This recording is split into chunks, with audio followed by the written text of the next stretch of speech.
And I looked across the court and saw that Mike Krzyzewski had a towel in his hand and he spiked it like you would a football in the end zone.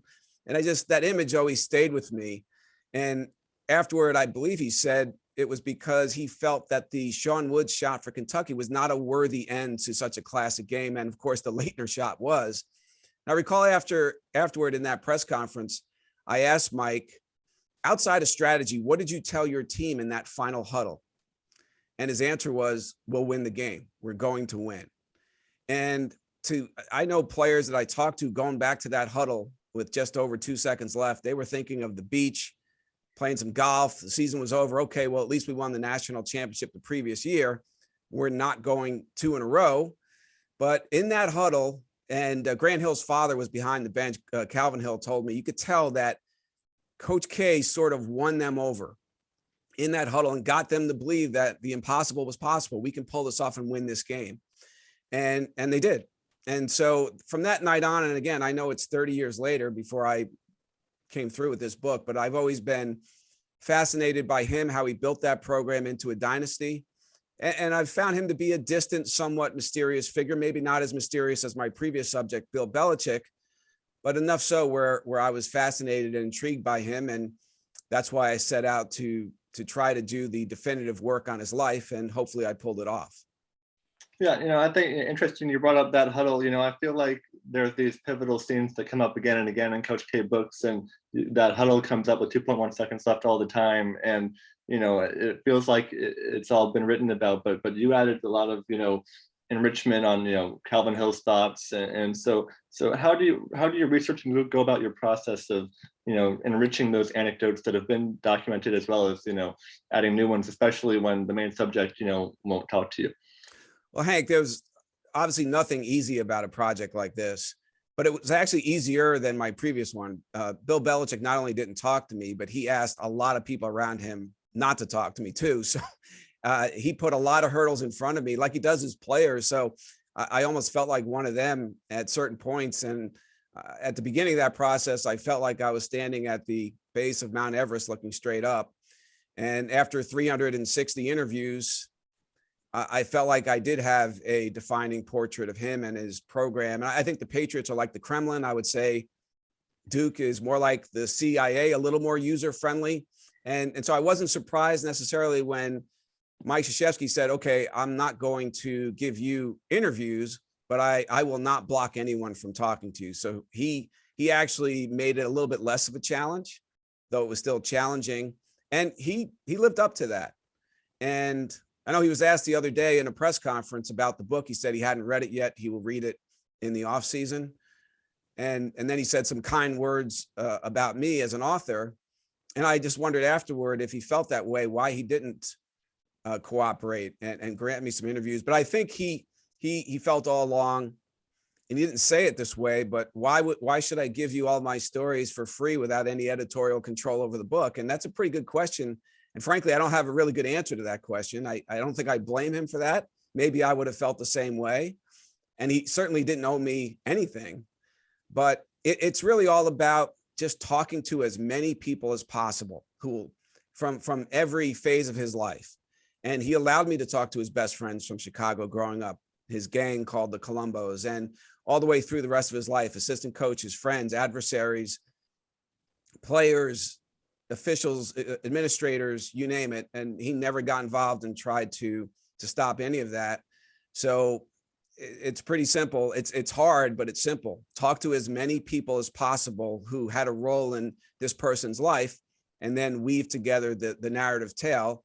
And that's what I did.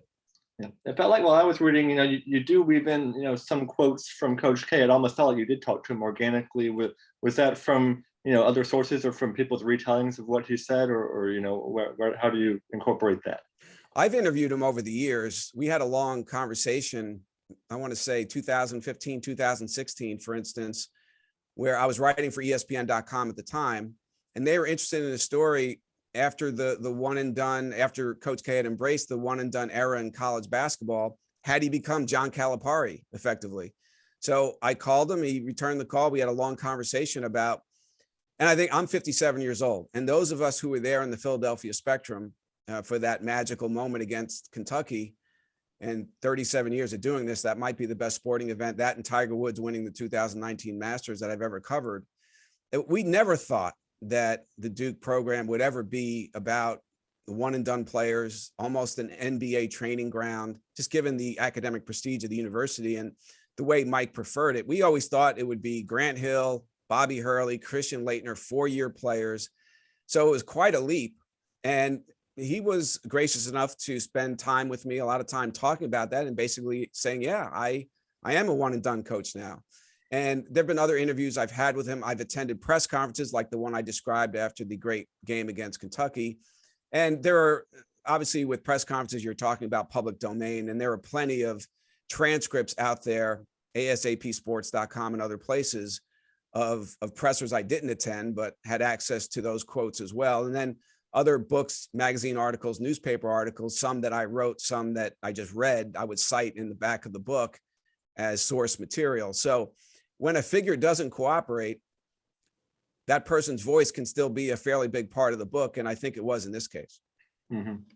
So, when he announced he was retiring last summer, where were you in the process and how did that change things? I was near the end. That changed things quite a bit.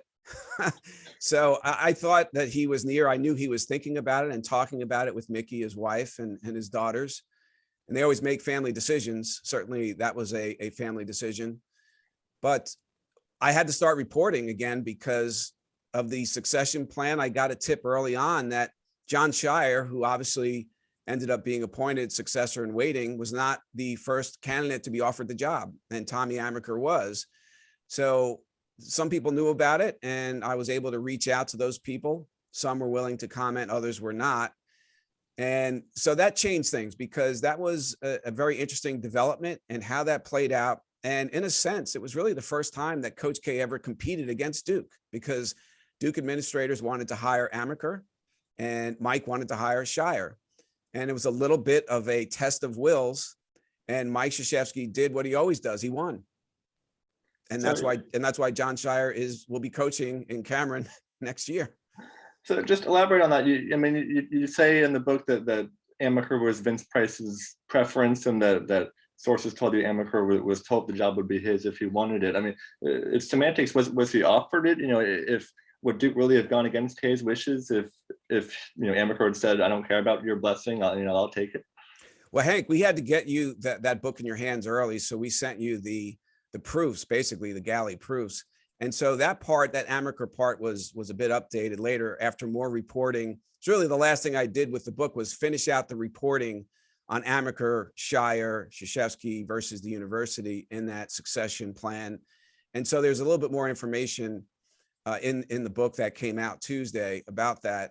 And he was offered the job. It was an offer. And Mike obviously knew that he was offered the job. So he set up a Zoom call with Tommy Amaker, now the head coach at Harvard. And Amaker at age 54, now 55, had been the head coach at 3 different Division I schools, Seton Hall, Michigan, and now Harvard, and had done a really good job at Harvard. Not just Price, but other administrators thought, we need an experienced coach.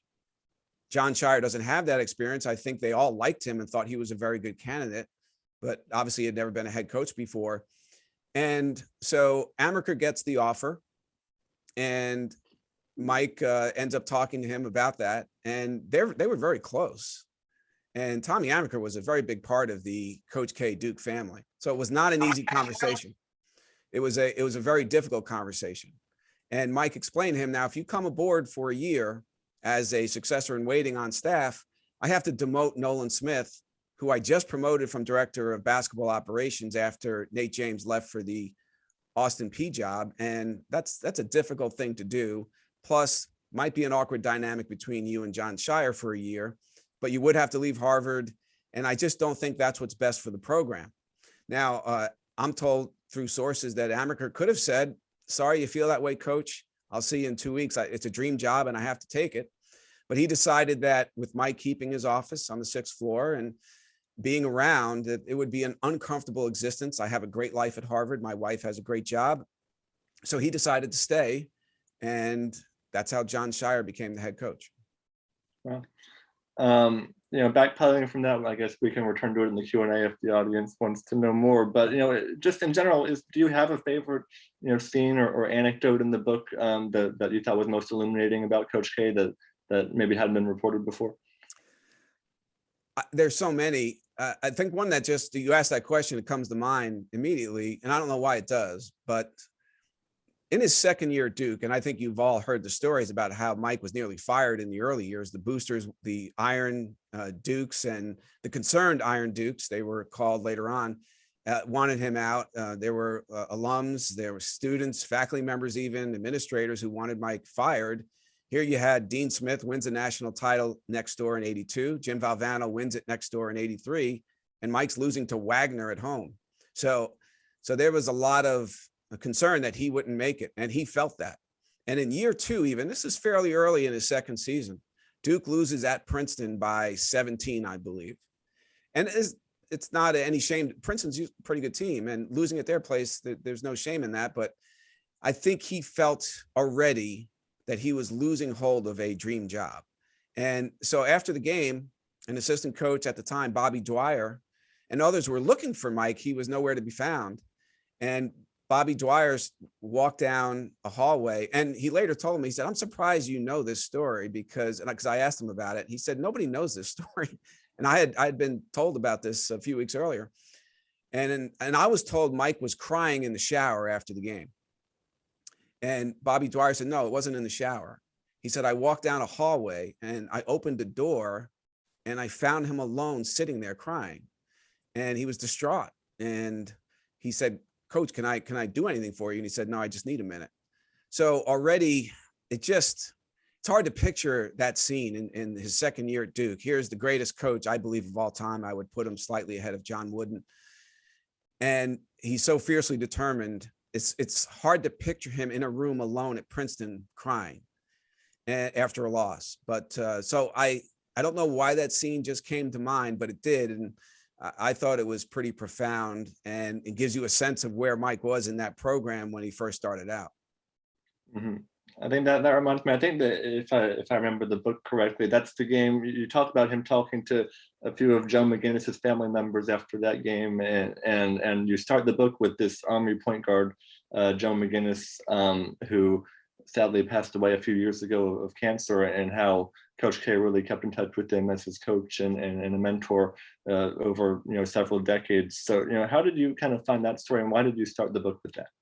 Friend of a friend. He lives not far from me. I live in northern New Jersey. He was in Rockland County, 15, 20 minutes away. So I heard the story about him, and unfortunately he passed about 6 years ago. And I wanted to open the book with a story about Coach K's humanity and what he meant to players beyond the basketball court. Here was his last point guard at Army. They actually didn't do a lot of winning together at Army. They did okay, but nothing special. And Joe McGinnis was a scrappy, much like Mike as a player at Army. Wasn't a great offensive player, tough, play some defense, could run the team. And so I think there was a kinship there, but not really a guy who could do anything anymore for Coach K, who had become rich and famous beyond his wildest dreams. And yet he stayed in touch with him over the years. And I think Joe McGinnis would sometimes work his camp. And then Coach K got to know his sons, who also worked the camp. And unfortunately, he was diagnosed with cancer, I believe, in 2015. And so in his dying days, literally on his deathbed, it was important to Joe McGinnis that Coach K had meant so much to him as in terms of shaping him as a man, not just as a basketball player and later as a coach, that he needed to tell him something. Coach K in Joe McGinnis's final weeks and months was reaching out to doctors in New York and trying to get him the best possible medical attention. Consultants at Duke Medical Center also involved. And so he kept telling him, "Joe, just fight it. Don't quit. Don't quit." Before he died, and he was in his home in Rockland County, New York, and he couldn't speak anymore. The cancer had robbed him of his ability to speak, but he needed to tell Coach K that he didn't quit. And so he was able to relay that message to his brother while his brother was holding his cell phone with Coach K on hold, to tell him, "Just know I didn't quit." And I get emotional even telling the story now, but I just felt that was such a profound scene that I wanted to open with a story that spoke to what Coach K meant to his players, not as athletes, but as people. And that here's a man who's dying. He's got a day or two left to live, and he needs his coach to know I did not quit. So that's why I opened the book with that story. Yeah, it's a great story. I think some people on this call probably be interested in hearing your recollection of your reporting on the Chronicle incident in 1990. That was very well documented at the time, and you had a good interviews and several interesting pages on that. What effect do you think that had on public perception of Coach K at the time, and his flirtation with the Celtics later that summer, and just how he was viewed locally and nationally after that? That wounded him, Hank. And I've had people tell me they didn't feel afterward that Coach K's relationship with the student body was ever really quite the same again, or at least with the newspaper, with the Chronicle. And so he was upset with some pretty mild criticism in the Chronicle. If you go back and look at it, it actually was really benign stuff. Andy Layton had written a piece predicting, I believe, that Maryland would upset Duke in a game. So what? And Brent Belvin had written a piece actually grading the players and grading the team. He gave the team a B+, and he didn't give any players lower than a C+. But those two pieces apparently angered Coach K to the extent where he had Donna Kane working in his office call the sports staff at the Chronicle and set up a meeting at Cameron. Okay. Andy Layton suspects that this meeting might go a little awry. So he asked his editor, Craig Whitlock, who's had a great career at the Washington Post and as an author as well, if he could use a tape recorder and not notify Coach K about it. And he said, yeah, we can do that. You're allowed to do that. They checked, and yeah. So as long as if he says it's off the record, we can't use anything from this meeting, however this meeting goes. So they arrive at Cameron. They are ushered into the locker room. There are about 10 staff members, sports staff at the Chronicle, and there are chairs set up in the locker room in like a semicircle. So they take their seats. Okay. The door opens and the players come in. Players, about a dozen of them, surround the room. And then, according to Andy Layton, he said, like a bat out of hell, all of a sudden, Coach K comes charging in and gets right in his face. And Layton, having written the first piece, I guess took the brunt of it. And he said, I'm 140 pounds. I've never had anyone really get in my face like that before. And he said, we were nose to nose and his veins were bulging and a few expletives were flying. And so it went like that for maybe 10 minutes. And I think Coach K then turned his attention to a couple of other staffers. He was upset about the grades. He said, we deserved an A+, not a B+. And so I suspect it was a ploy. I can't see how he could be that mad about articles that were really not that critical at all, but I guess perhaps it's true. I think he wanted to send a message to his players that I will fight for you. And I want to show you that in front of your classmates, I will fight for you. And I suspect that's what it was about. Of course, he had no idea that Layton had a tape recorder rolling in his book bag. So they leave Cameron. They're sort of knocked back on their heels, and they go over to the Chronicle offices, and Craig Whitlock, the editor, can't believe what story he's hearing. And so they played the tape for him, and he said, they had a meeting about it. Did he ever say this was off the record? Did he ever give any indication that this was off the record? And all 10 of them said no.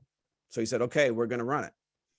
And so that was a very interesting moment. I think at the time, Mike Krzyzewski thought that the student newspaper should be an arm of the university, of the public relations office. He found out the hard way that it's not. I don't think he understood that student journalists are journalists and not PR representatives of the school. So that was a difficult situation because the university didn't really know what to say. The students were right, and they didn't want to criticize the students, but Mike Krzyzewski is a very valued employee. They didn't want to criticize him either. So the university effectively called it a jump ball, and Coach K later met with the staff of the Chronicle. He never really apologized. He said, well, my language, I apologize for that, but I do believe in the substance of the meeting that I'm not going to apologize for that. So it was one of those classic Coach K non-apologies, and they moved on from there. Mm-hmm. I want to ask, and I see it's already getting some traction in the chat. I thought one of the more interesting sections of the book was about, you singled out Quinn Snyder and his, assistant coaching tenure, his influence on rebranding the program after the '95, back problems, starting the Duke Blue Planet newsletter, building those AAU recruiting relationships. And you say K was, a lot tougher on him both as a player and as a coach, as an assistant, than really any other assistant. You had a source that said that they thought K was jealous of Quinn Snyder. So how much different, was he treated, compared with other assistants and players like him? It's interesting, Hank. The first time I ever sat behind the Duke bench was in 1999 at a Sweet 16 game in New Jersey. Duke was playing Steve Alford's Southwest Missouri State team. And I had never sat that close to him before. And it was 2 hours and 15 minutes of extreme profanity. I was blown away by it. And apparently that was sort of his standard routine as a coach. I just didn't know it. And I remember saying to myself, there are a lot of grandmothers in America who love this guy. If they ever sat near him, they'd be mortified. And I cursed myself. I wasn't anything but entertained, I guess, by it. But in that game, he blasted Quinn Snyder at least 2 times. I think I documented that in the book.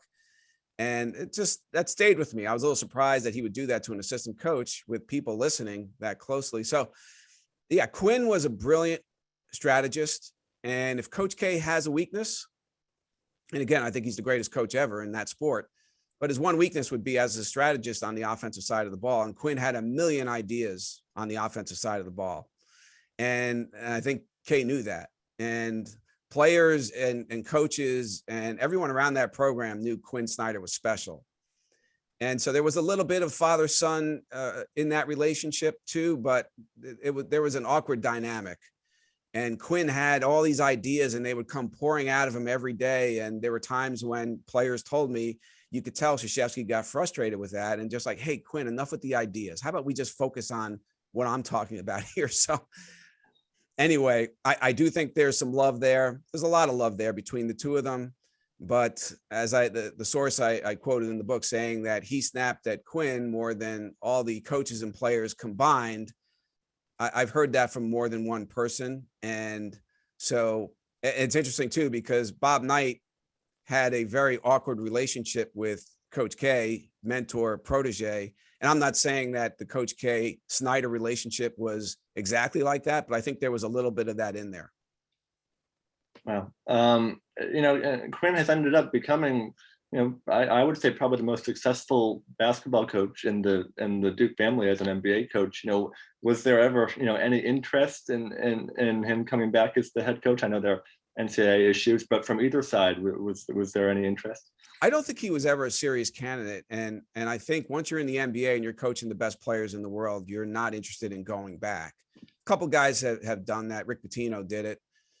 But no, I don't think he was ever a serious candidate. I think it was really down to the two we talked about, Shire and Amaker. I think Johnny Dawkins had some interest and Duke had some interest in him as well. But I think I don't think Snyder was ever really involved. I suspect he's going to be an NBA coach the rest of his career. And so, yeah, it was a 2-man derby, and Shire ultimately with the Coach K assist won that derby. Yeah. Talking about the NBA, did you get a sense of when Coach K came the closest to leaving, whether it was 1990, 94? He talked to Portland, as you documented, 2004, obviously, with the Lakers. When did he come closest, or did he ever come that close to deciding to leave? I think he was pretty close in 90 with the Celtics and got the sense that Dave Gaudet, the team president at the time, really wanted him. And Red Auerbach still had some power in that organization, was really hesitant about hiring a college coach. So I think that turned off Coach K a little bit. I remember Bobby Hurley called him when he heard the rumors, and Hurley, that was after his freshman year. Of course, they lost in a big way to Vegas in the final, that previous national championship game by 30 points, an historic margin. And Hurley was still sick in that game, and just didn't play well at all. But when he heard the rumors about the Celtics, he called Mike and he said, "You promised me you would stay here for 4 years." And Mike's response was, "You promised me you'd be a hell of a player here too." So I got a kick out of that response. but he was fairly close to the Celtics to maybe leaving for that job. I think Portland 94, maybe not so close. I would say the Lakers in 2004, that was probably the most tempting job offer he had from the NBA. And Kobe Bryant really wanted Coach K to coach him. If Kobe played college basketball, he was going to play it at Duke for Coach K. Of course, that didn't happen. So he recruited him personally. Mitch Kupchak was the GM of the Lakers at the time, North Carolina guy. He actually contacted Roy Williams first. Williams took a pass, and then Mike ended up with the offer. And I think he made a really smart decision there, Hank, because in college basketball, you can control winning more than you can in the NBA. If you win a championship in the NBA, you end up drafting at the bottom of the first round that next draft. In college basketball, when you win, the best players in high school basketball are still available to you. In fact, want to play for you more. So he stayed a winning coach at Duke and got the best of both worlds because he ended up coaching the best NBA players in the world at 3 Olympic Games. So I think it was a very smart decision by Mike to stay at Duke.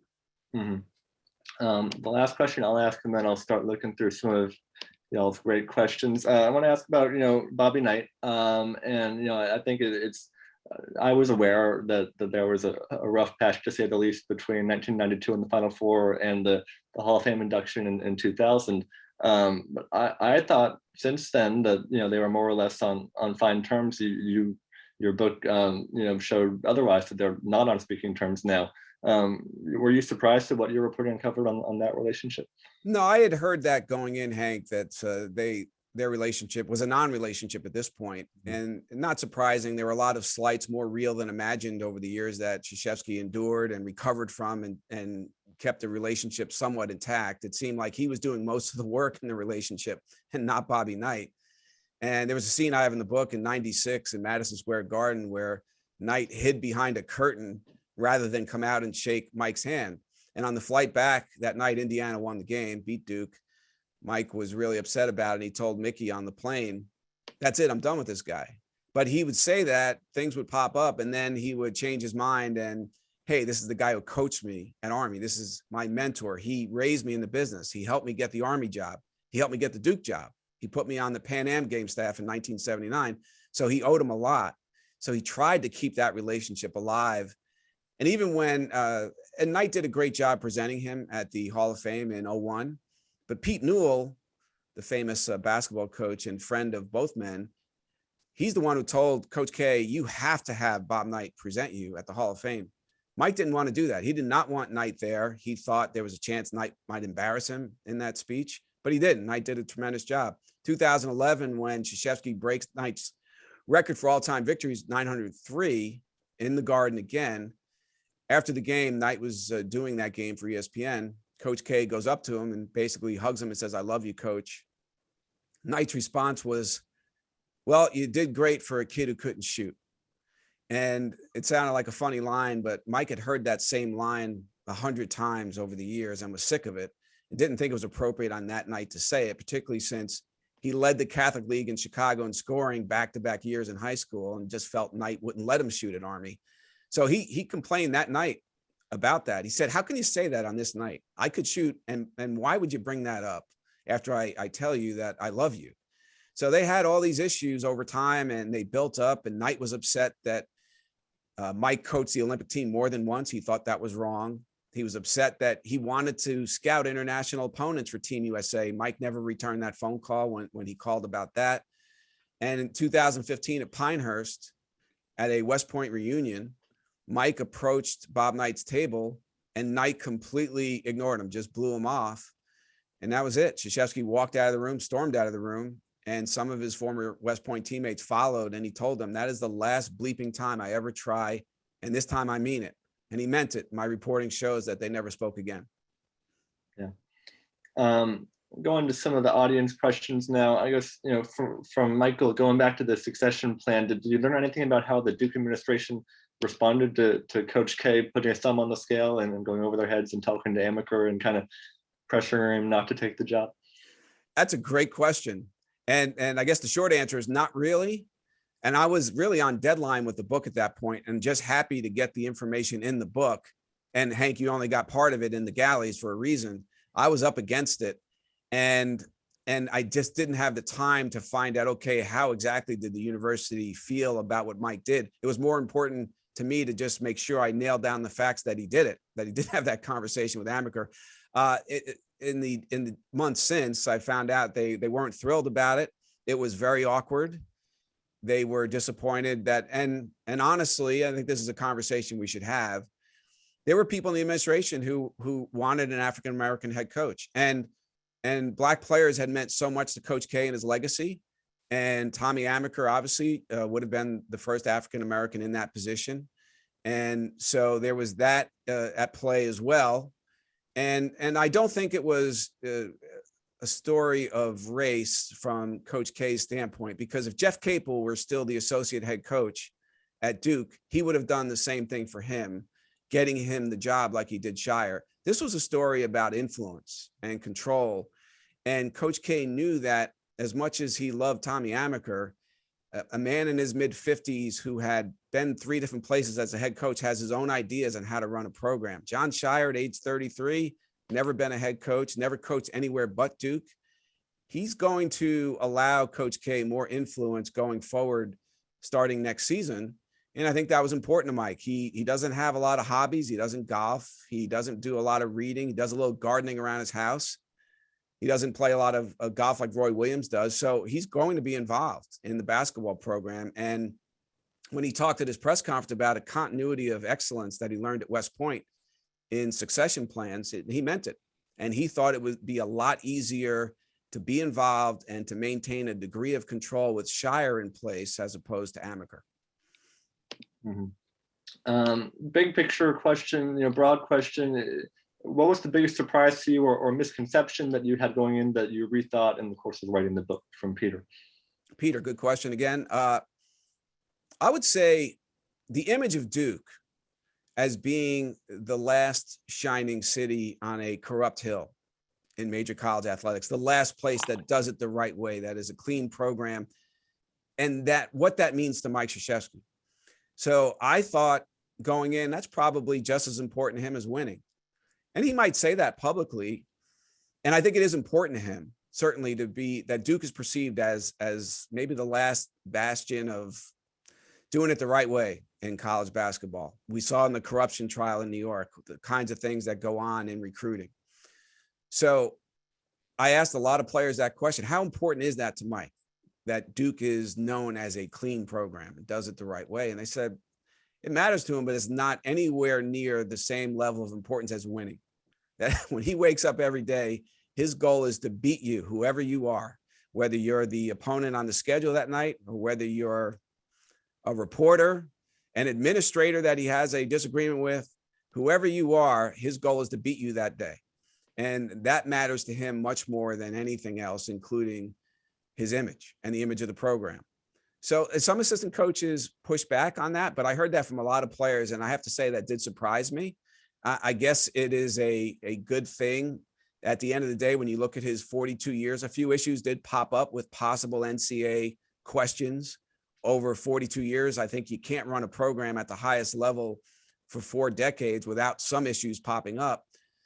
But I'm sure he's proud that you look at his program, never on probation, never a really deep investigation into anything that, again, there were some questions that popped up.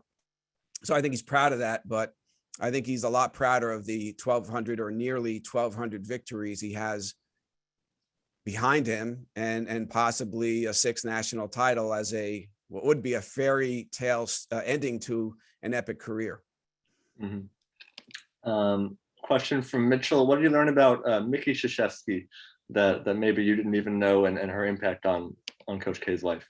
She was the co-head coach, and she was not the associate head coach. She was the co-head coach, and involved in a lot of things. I didn't know she would meet with recruits and she would give the thumbs up sometimes on whether that recruit was Duke material. And Coach K listened to her on almost everything. So she was extremely important in the day-to-day running of that operation. I did not know that. I knew she was significant. I knew she was involved, but more involved than I realized before I started reporting the book out. And she deserves a lot of credit for really saving Coach K from himself. He was physically and emotionally falling apart in 95, he was suffering a breakdown on every literal and figurative level. And he was just driving himself into the ground, and she stepped in. And after he came back too quickly from his back surgery, and he was in pain, and players told me his coloring was terrible. He looked like death. He was green, he was gray. And she said he looked like he was 80 years old. And she said to him, "I've never given you an ultimatum. I'm giving you one now. I have a doctor's appointment at 2:00. I don't care about practice.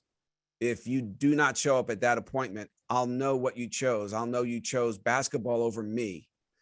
So that's a pretty heavy thing to say and to do. And so she drove to that appointment, to that doctor's office, and she was fearing the consequences of him not being there. This means I probably have to divorce him after what I said. And she got there, his car was in the parking lot. So she breathed a sigh of relief. And so he goes through a recovery again. He takes the rest of that season off and comes back re-energized, and also cutting back on a lot of commitments. He used to say yes to absolutely everything, and he couldn't do that anymore. And then the influence of some of his younger assistants that he brought in, and Quinn Snyder, Tim O'Toole, changing the program, modernizing the program via computers. And it used to be a little bit of a mom and pop operation when it came to recruiting. And those assistants updated everything and really even changed the way they recruited. Now, Tim O'Toole told me, we can't just recruit preppies anymore. He said, we're not going to be just preppies. We have to go after kids from non-traditional Duke backgrounds. And Chris Carrawell, who's obviously now on staff, was a very important figure in that. He came from one of the roughest neighborhoods in St. Louis, from a place he said, if it was raining outside, it was raining in my house. And if you didn't bolt something down, it was stolen. And he said, people from my neck of the woods never got recruited by Duke, didn't go to places like Duke. And he changed it. He went to Duke, and some players like Elton Brand and I think Will Avery were impacted by that and followed. So a lot of things changed after his breakdown. But I think Mickey stepping in really, there's no way Coach K lasts 42 years and nearly 1,200 victories without her stepping in 95. Mm-hmm. A question from John Schur, an accomplished journalist himself, for some journalism advice for younger reporters like me. What drives you to always make the extra phone call? You never leave a topic unexamined or a stone unturned. Is this something you learned from an editor early in your career, or just something that comes naturally to you? Yeah, John, we worked together at ESPN New York. I believe this is the same John Schur, used to be at the Chronicle. There he is. Hey, John, what's up, buddy? Good to see you. And John's a great editor, a great thinker, storyteller himself, and can really just make you better, make your story better. That's all you ask. And he certainly did that and does that. So I'm not the most talented person in the world. And I just always felt if you outworked people, that would get you where you want to be. And so making that extra phone call, I always tell young journalists, the biggest story I probably ever got was because I made the extra phone call one day. I was a columnist in New York, and I was covering the Yankees playoff series in 1997 with Cleveland. And there was talk that George Steinbrenner wasn't terribly pleased with Joe Torre at that point, despite the fact that 2007.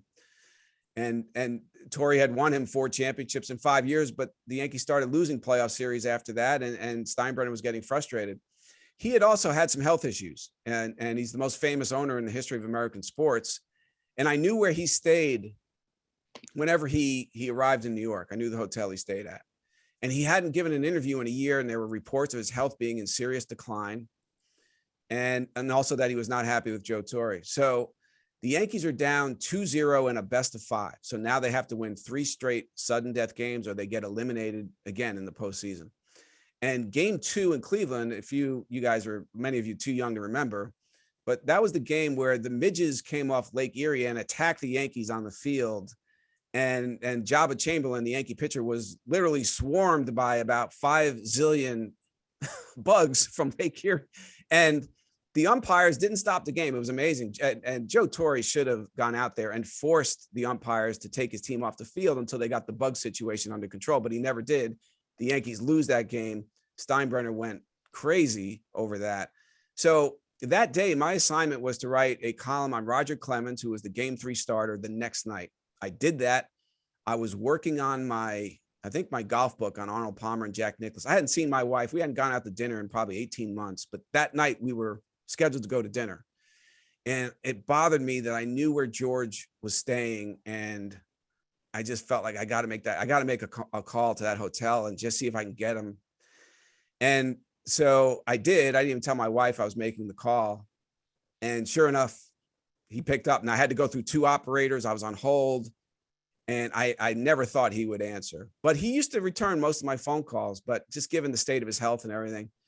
And he answered. And for 15 minutes, he just teed off on Torrey. He threatened to fire him if we don't win this series. And he should have pulled that team off the field. And Jeter better start playing better. And I forget all the things he said, but there were about 17 different headlines in this 15-minute conversation. So it created a you-know-what storm in New York the next day when that story ran. And so it was all because now my wife wasn't happy about it. We didn't go to dinner, but that is the last interview George Steinbrenner ever gave. After that, his sons came in and said, "Dad, you're done. We're not having this anymore." And Joe Torre left. He was wasn't technically fired, but he was forced out after that elimination, and they were eliminated in 4, I believe. And so that is the biggest story I ever got. And it was simply because I didn't go out to dinner because it bothered me that I knew where he was and I hadn't yet called him. Yeah. That's a great story. Back to Coach K, from Peter. He's notoriously reticent about naming his favorite players who's played for him. Did you glean any insights in your reporting about who might have been some of his favorites and why? Bobby Hurley, without question. Because he wanted to be Bobby Hurley at Army, and Bob Knight wouldn't let him be Bobby Hurley. Now, he wasn't as talented as Bobby. And it's interesting because Christian Laettner has the signature shot, as we said earlier, in the history of college basketball. Bobby Hurley's 3-pointer against UNLV was the biggest shot in the history of that program. If he misses that, they're down 5 with about 2:13 left against the greatest team I've ever seen, Vegas. And he makes that 3-pointer, and that changed everything. If Duke doesn't win that game, I don't know if they win the national title the next year. And just think about how that burden was growing and growing on Coach K. He loses the national title game in '86 when he makes a bad decision at the end of that game that probably cost Duke the national title by taking the air out of the ball with a lead. And he loses in the Final Four in '88, loses in the Final Four in '89, gets killed in the national championship game in '90. Then if he loses that game in '91, the burden on him in '92 would have been just immense. But Hurley makes that shot. I just think Mike saw in Bobby just what he wanted to be as a player and just couldn't be, in part because he didn't have the talent, and in part because Bob Knight did not give him the offensive freedom that Coach K gave Bobby Hurley. I think on Truth Serum, he would say Hurley 7 days a week. And he might have said that on the record. I'm not sure, but I'd be surprised if he gave you a different answer. Mm-hmm. Got a couple of questions about Pete Gaudet and his kind of getting settled with the Form 15 record in '95 and then getting forced out. From Charlie, how deeply did you delve into that? I know you did, pretty in depth and the circumstances that ultimately led to his departure. Yeah, that was an interesting thing. And after Mike recovers from his back woes and after the showdown, if you will, with Mickey and recommits himself to rearranging his priorities, he decides, I want to get younger on the staff. I can't be the energy source all the time. So he brings in O'Toole, who was a very caffeinated assistant, and Quinn Snyder had a lot of bouncy energy too, but he thought Gaudet he wasn't a young guy anymore. He was professorial and a very good tactician, but he just felt, I need more energy in this program. So that was not an easy conversation either, because Gaudet was with him at Army. They were longtime friends, but Pete Gaudet was not a head coach. He failed at Army as a head coach. He's just one of those guys who was a great assistant, but just not born to be a real leader. And there's no shame in that. He was a great assistant coach, and he just did a bad job as a head coach. And so Mike decided to replace him. And the whole thing with the record bothered a fair amount of people who were close to both. And I quote one or two in the book saying that Mike shouldn't have done that. Now, Mike Craig, who at the time was I believe the SID at Duke, he took the fall in my book for assigning the losses to Pete Gaudet. He told me that was, and he's now the AD at St. John's. And Mike Craig told me that was my call. Krzyzewski had really nothing to do with that. I told Krzyzewski I was doing it after the fact, but the NCAA left it up to me, and I assigned the losses to Pete Gaudet. So I don't know if he was covering for Mike there and taking one for the team, but that's what he said, and that it was his decision. And Kay obviously went along with it. But to me, listen, it's your program. You were gone for a bit, but you took over right away. Again, I think Krzyzewski should have taken those losses on his record and pushed for that, but he didn't. And there are still some hard feelings. I asked Pete Gaudet about it. He tried to downplay it, but just talking to him, I could tell he's still wounded by the whole experience and being let go, and it's understandable. I think we'll take 2 more questions. One is, what were the most serious allegations against the program? I think from an NCAA perspective is the implication there that could have resulted in sanctions, and how was Coach K and the program able to overcome them? I know you had a lot from Chris Kennedy in the book on that, so talk about that. I was really appreciative, Hank, that Chris Kennedy and Duke allowed Chris Kennedy to talk to me about these issues, and they weren't easy to talk about. And there were a lot of rival schools around America that felt that the NCAA was always very eager to give Duke the benefit of the doubt whenever questions came up. I would say the Corey Maggette case was fascinating because he played in all 39 games in 1999. That is one of the great Duke teams ever. Unfortunately, the Blue Devils did not win the national title that year that they probably should have won. They lost to UConn in the final, but they finished 37-2. And I talked to coaches who said those 37 victories should have been taken away from Mike because he used a player who was not eligible to play college basketball. Now, Maggette didn't take a lot of money from his AAU coach. He took $2,000, but it was against the rules, and that made him ineligible to play college basketball without question. And there were other cases of programs which lost victories by using a player that they later found out should not have been eligible to play and didn't really know at the time. So it's a very subjective thing. The NCAA comes in, they do an investigation of the Maggette case, and they decide that Duke didn't know, which I believe. I think everybody believes that Mike had no idea that that $2,000 transaction happened. But here's where it gets tricky. Sometimes the NCAA will claim that a university or a coaching staff should have known. And if the NCAA investigators decide you should have known, you get punished and you lose victories and people are suspended. Well, in the Duke case, the NCAA decided they shouldn't have known. So that's where coaches and other administrators at rival schools, now they are rival schools, and Duke has beaten those rival schools a lot. So there are maybe some sour grapes involved to some degree, felt that the NCAA would not have made that or come to that same conclusion with other universities. And so I talked to Duke about the idea that you get breaks from the NCAA. And Chris Kennedy said, hey, it's our history with them. We're a clean program. When we do something wrong, we admit it. There was one case of a kid who played some summer league games. He was taking some summer classes at BYU and competed in a few summer league games out in Utah. And it was a silly NCAA rule anyway, but apparently it was a violation. And Duke, nobody would have known, nobody cared, but Duke reported it to the NCAA. And that player was suspended for a couple of games.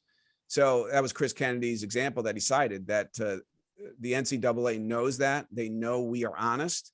And so you might look at it as an unfair advantage when we get the benefit of the doubt. We look at it as, because we believe in compliance and we self-report, we deserve that benefit of the doubt. And so I would say obviously the Zion allegations were something that had to be looked into.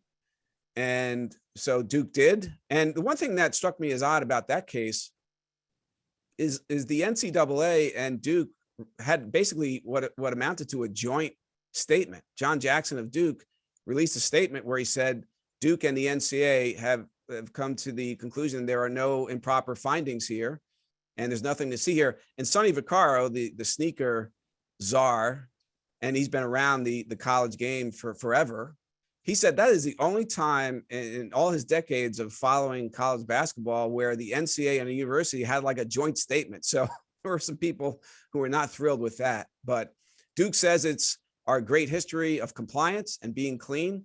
and other schools have a little bit of a different narrative. Mhm. We'll end on a question from Davis. Sorry, we won't get to all of yours, but do you have a sense of what Coach K's biggest regret from his career is? Wow, that's a very good question. I can tell you that the most devastated he ever was as a basketball coach was actually not at Duke. It was losing in 2006, the World Championships, to Greece in the semifinals. And he was really embarrassed. He felt he let his country down. Team USA hired him to clean up the mess from 2004 in Athens and Larry Brown. And a lot of people felt it was a mistake to hire a college coach to go coach LeBron James and others in the Olympics, and of course also in the World Championship. So that was the first big international competition he was handed, and he botched it. Greece in the semis ran one play, a high pick and roll, over and over and over again, and Team USA never adapted to it, never defended it. It really was humiliating. They lost to a lesser opponent by a lot. And so after that game, he actually said he felt like quitting. And he was so I know just losing that game was a big moment to him. And I think it's by far his most crushing defeat. As a coach and as a leader, I don't know how many real regrets he has. I think there are things he would take back. You know, the Jeff Capel chant thing. I think the Chronicle incident in 90 would be a big one on that list. And the Dylan Brooks case, the Oregon player, he's had a number of those. And what he say to, was it Mike Piazza, the student reporter, on the conference call? He gave him a little lesson in post-game press conference decorum. That was probably not a good look. So, but yelling at the student body over the Jeff Capel chant. Again, that was another case where afterward he apologized, but then he said, but you were wrong too. You shouldn't have chanted at another coach. I don't care if it was a positive chant or not. So yeah, I would say those belong on the list somewhere. But as a basketball coach, his biggest regret was not winning that World Championship semifinal against Greece. Mm-hmm. I guess we can end there. We have just almost a full hour. So Chrissy, do you want to jump back in? But thanks so much, Ian, for your time. This has been great. Oh, I enjoyed it. Thanks so much for moderating, Hank, and much appreciated. Claire's actually going to do a quick thank you. Claire's one of our board members. But Ian, I can't believe how interesting that was. Thank you so much from me. I appreciate that. Well, thanks for giving me the opportunity. You guys did me a favor, really, and I appreciate the exposure, and it was a blast. Thank you. Yeah, well, thank you all so much for coming. It was great to have so many people show up and to have such a great discussion. We are going to drop the winners of the book raffle in the chat. That's giving away a copy of Ian's book to 3 people. There's also going to be info to buy the book in the chat. So thank you for all who purchased, and also thank you for those who purchased the Chronicles book, The King of Cameron. So thank you all so much, and hope you all have a good evening. Thank you.